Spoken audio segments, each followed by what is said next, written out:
قال اللہ تبارک و تعالی فی القرآن المجید والفرقان الحمید۔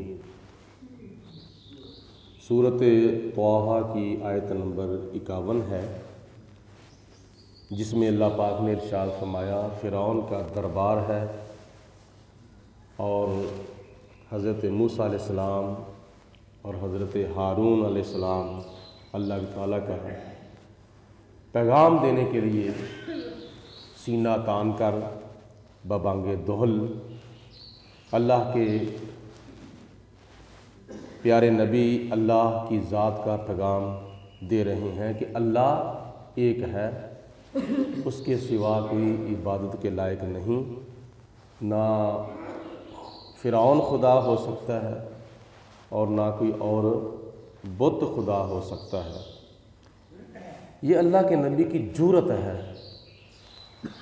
جب کہ فرعون کے پاس فورس بھی ہے، فوج بھی ہے، سپاہی بھی ہیں اور بڑی طاقتیں وقت کے بادشاہ کے پاس ہیں، لیکن اللہ کے نبی بڑی جرأت مندی کے ساتھ پیغام حق دے رہے ہیں۔ اور جناب موسیٰ علیہ السلام کی دعا قبول فرماتے ہوئے اللہ پاک نے حضرت ہارون علیہ السلام کو آپ کا وزیر اور نبی بنایا تھا، ورنہ حضرت ابراہیم علیہ السلام تو نمرود کے دربار میں تنہا اکیلے کھڑے ہیں اور پروردگار عالم کی ربوبیت کے بارے میں دلائل دے رہے ہیں اور لاجواب کر دیا، یہاں تک لاجواب کر دیا کہ نمرود جو تھا وہ آنکھیں نیچے کر کے بڑا شرمندہ ہوا کہ میرا رب تو وہ ہے جو مشرق سورج کو طلوع کرتا ہے، اگر تو بھی اپنی خدائی کے دعوے میں سچا ہے تو مغرب سے سورج طلوع کر کے دکھا۔ لاجواب ہو گیا۔ تو دلائل کے لحاظ سے تو اللہ کے نبی دنیا کے اندر فتح و کامیابی حاصل کرتے تھے کافروں کے مقابلے میں، ویسے نہ ماننا ایک الگ بات ہے۔ تو جب حضرت موسیٰ علیہ السلام نے دیکھا کہ فرعون تو لاجواب ہو گیا ہے، اس کو میری بات کا جواب ہی نہیں آ رہا، تو پھر اس فرعون نے حضرت موسیٰ علیہ السلام کی توجہ کو تبدیل کرنا چاہا۔ پوچھتا ہے کالا فما بال القرون الاولیٰ، اے موسیٰ علیہ السلام یہ بتائیں کہ پہلی قوموں کا کیا حال ہے، یعنی توجہ ہٹانا چاہیے، پہلی قوموں کی طرف توجہ لے گیا۔ قوم عاد کا کیا حال ہے، قوم سمود کا کیا حال ہے، فلاں قوم کا کیا حال ہے، فلاں قوم کا کیا حال ہے، یعنی اس نے آزمایا کہ یہ اللہ کے نبی ہیں، یہ پہلی قوموں کی بھی خبر رکھتے ہیں یا نہیں۔ لیکن اللہ پاک کے نبی کو خدا تعالیٰ کی ذات بابرکات نے بنایا ہی نبی ہے، اور نبی کا معنی ہی ہے خبریں دینے والا، اول کی خبریں دینے والا، آخر کی خبریں دینے والا، ظاہر کی خبریں دینے والا، باطن کی خبریں دینے والا۔ ویسے اس بات کو اللہ کے نبی خدا کی طرف منسوب کر دے تو ان کی عاجزی ہے، ان کی انکساری ہے۔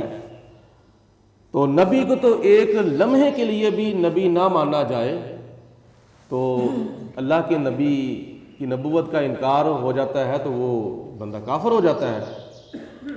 تو نبی کو ماننے کے لیے نبی کا علم غیب بھی ماننا پڑتا ہے، اتنی دیر تک نبوت کے اوپر کامل ایمان نہیں ہو سکتا جتنی دیر تک اللہ کا عطا کردہ علم غیب نبی کے اندر نہ مانا جائے۔ تو حضرت موسیٰ علیہ السلام نے آگے سے جواب دیا قال علمها عند ربی فی کتاب، یہ علم تو میرے رب کے پاس کتاب کے اندر ہے۔ یہ آپ کی عاجزی تھی۔ اللہ پاک کے پیارے نبی جناب موسیٰ علیہ السلام نے فرمایا کہ اس بات کا کما حق ہو اور ذاتی طور پر علم میرے رب کے پاس ہے اور جو کتاب کے اندر ہے، کتاب سے مراد لوح محفوظ ہے، لوح محفوظ کے اندر ہے۔ لا یضل ربی ولا ینسا، میرا رب بھٹکتا بھی نہیں اور میرا رب بھولتا بھی نہیں، میرا رب بھولنے سے بھی پاک ہے، میرا رب بھٹکنے سے بہکنے سے پاک ہے۔ تو کبھی بھول جاتا ہے، اور کبھی تجھے یاد آ جاتا ہے میرا رب وہ ہے کہ جو ہر وقت ہر بات کو یاد رکھتا ہے۔ الذی جعل، پھر خدا کے پیارے نبی جناب موسیٰ علیہ السلام نے اللہ تعالیٰ کی ربوبیت اور وحدانیت کے بارے میں اور دلائل پیش کرتے ہیں۔ وہ کیا ہے؟ الذی، میرا رب وہ ہے، جعل لکم الارض مہادا، میرا رب تو وہ ہے جس نے یہ زمین کا بچھونا بچھایا ہوا ہے۔ بتا تو نے یہ کام کیا ہے؟ اگر تو رب ہے تو تو نے زمین کا کون سا ٹکڑا بنایا ہے؟ تو نے زمین کا کون سا خطہ بنایا ہے؟ بتا۔ میرا رب تو وہ ہے جس نے مشرق سے لے کر مغرب تک، شمال سے لے کر جنوب تک یہ زمین بنائی ہے اور ہمارے لیے بنائی ہے۔ ہم اس کے اوپر چلیں پھریں، سوئیں جاگیں، بیٹھیں اٹھیں۔ زمین کو اللہ پاک نے ہمارے لیے بچھونا بنایا ہے۔ دوسرے نمبر پر وَسَلَكَ لَكُمْ فِيهَا سُبُلًا، اور اللہ پاک نے اس زمین کے اندر ہمارے لیے راستے بنائے ہیں، ایک شہر سے دوسرے شہر میں جانے کے لیے، ایک ضلع سے دوسرے ضلع میں جانے کے لیے، ایک ڈویژن سے دوسرے ڈویژن میں جانے کے لیے، ایک ملک سے دوسرے ملک میں جانے کے لیے، ایک صوبے سے دوسرے صوبے میں جانے کے لیے، ایک بر اعظم سے دوسرے بر اعظم میں جانے کے لیے اللہ پاک نے ہمارے لیے راستے بنائے ہیں زمین کے اندر۔ اور آج تو ہوا کے اندر بھی، فضا کے اندر بھی راستے بن چکے ہیں۔ کوئی بندہ بائی ایئر سفر کرتا ہے تو ہوا میں کرتا ہے۔ تو پہلے زمانوں کے اندر تو گھوڑوں کے اوپر سفر ہوتے تھے، سواریوں کے اوپر، اونٹوں کے اوپر، یا پیدل یا بحری جہاز کے اندر سفر ہوتے تھے۔ تو خدا کی ذات بابرکات نے ہمارے لیے راستے بنائے ہیں تاکہ ہم کہیں سے کہیں پہنچ جاتے ہیں، کاروبار کے لیے، تجارت کے لیے۔ حضرت موسیٰ علیہ السلام نے فرمایا کہ میرا رب وہ ہے جس نے زمین کو بنا کر اس کے اندر ہمارے لیے راستے بنائے ہیں تاکہ ہم آسانی کے ساتھ سفر کریں۔ تیسرے نمبر پر وَأَنزَلَ مِنَ السَّمَاءِ مَاءً، اللہ پاک نے ہمارے لیے آسمان سے پانی بھی برسایا ہے، بارش کی شکل میں، میਂہ کی شکل میں، بادلوں کی شکل میں خدا نے ہمارے لیے پانی برسایا ہے آسمان سے۔ فَأَخْرَجْنَا بِهِ أَزْوَاجًا مِّن نَبَاتٍ شَتَّىٰ، اور تیسرے نمبر پر اس پانی کے ساتھ زمین کے اندر اللہ پاک نے ہمارے لیے ہر قسم کے نباتات کے جوڑے جو ہیں وہ پیدا کیے ہیں۔ یہ جتنے بھی پھل ہیں، فروٹ ہیں، اناج ہیں، درخت ہیں، اس طرح کے پودے ہیں جن کو پھل بھی لگتے ہیں، پھول بھی لگتے ہیں، ہمارے لیے اناج بھی ان کے ذریعے پیدا ہوتا ہے، اور کئی قسم کی نعمتیں اللہ پاک ان کے ذریعے ہمیں عطا فرماتا ہے۔ یہ نباتات اللہ پاک نے زمین سے اگائے ہیں۔ بتا تو نے زمین سے کون سا پودا اگایا ہے بغیر لگانے کے؟ بتا، ورنہ میرا رب تو وہ ہے کہ کئی درخت، کئی پودے بغیر بیج کے خدا نے زمین سے اگائے ہیں۔ تو بتا کون سا درخت تو نے اگایا ہے، اور کون سا پانی تو نے زمین کے اوپر آسمان سے برسایا ہے، کون سا ٹکڑا زمین کا تو نے پیدا کیا ہے؟ تو جب تو نے کچھ بھی نہیں پیدا کیا تو کیسے خدا ہو سکتا ہے؟ تو اللہ پاک نے آگے ارشاد فرمایا کلو ورعو، کھاؤ اور زمین کے اندر اپنے چوپائے چراؤ، اپنے مال مویشی چراؤ زمین کے اندر، انعامکم، اپنے مال مویشیوں کو زمین کے اندر چراؤ۔ کچھ چیزیں اللہ پاک نے ہمارے لیے پیدا کی ہیں زمین کے اندر، کچھ چیزیں اللہ پاک نے ہمارے مال مویشیوں کے لیے پیدا کی ہیں۔ مثلا گھاس ہے تو وہ انسان تو نہیں کھاتا، وہ حیوان کھاتا ہے، جانور کھاتے ہیں۔ باقی شٹالہ ہے، چری ہے، اور کئی قسم کے چارے ہیں، یہ حیوان کھاتے ہیں، ہم نہیں کھاتے۔ اور زمین سے گندم اگتی ہے، چاول اگتے ہیں، پھل فروٹ وغیرہ اگتے ہیں، اور کئی قسم کے اناج، جو وغیرہ اگتے ہیں، اللہ پاک نے ہمارے لیے یہ اگائے ہیں، ہم کھاتے ہیں۔ کچھ چیزیں ایسی ہیں کہ جو اللہ پاک نے جانوروں کے لیے پیدا کی ہیں، کچھ چیزیں ایسی ہیں جو اللہ پاک نے انسانوں کے لیے پیدا کی ہیں۔ اللہ پاک نے فرمایا کلو، انسانوں کھاؤ، جو تمہارے کھانے والی چیز ہے وہ تم کھاؤ، وَرْعَوْا أَنْعَامَكُمْ، اور اپنے مال مویشیوں کو چراؤ، جو چیزیں ان کی کھلانے والی ہیں وہ ان کو کھلاؤ۔ إِنَّ فِي ذَلِكَ لَآيَةً لِأُولِي النُّہَىٰ، بے شک اس میں بہت سی عبرت حاصل کرنے کی نشانیاں ہیں، سبق حاصل کرنے کی علامتیں ہیں۔ مِنْہَا خَلَقْنَاكُمْ، اور اسی زمین سے ہم نے تمہیں پیدا کیا ہے۔ دیکھو کیسی اللہ پاک کی قدرت کا کرشمہ ہے۔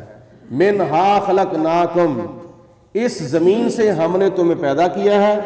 وَفِيهَا نُعِيدُكُمْ، اور تمہارے مرنے کے بعد ہم تمہیں اسی زمین کے اندر لٹائیں گے، یعنی تمہیں اسی زمین کے اندر دفن کیا جائے گا۔ وَمِنْهَا نُخْرِجُكُمْ تَارَةً أُخْرَىٰ، اور اسی زمین سے تمہیں دوبارہ زندہ کر کے نکالا جائے گا قیامت کے دن۔ یہ دیکھو روایات میں بھی آتا ہے کہ جب انسان کو مرنے کے بعد زمین کے اندر دفن کیا جاتا ہے تو روایات میں آتا ہے کہ کم از کم 3 مٹھیاں مٹی کی ڈالنی چاہیے قبر کے اوپر۔ پہلی مٹھی ڈالو تو کہو منہا خلقناکم، اللہ پاک کا فرمان ہے کہ ہم نے تمہیں اسی زمین سے پیدا کیا ہے۔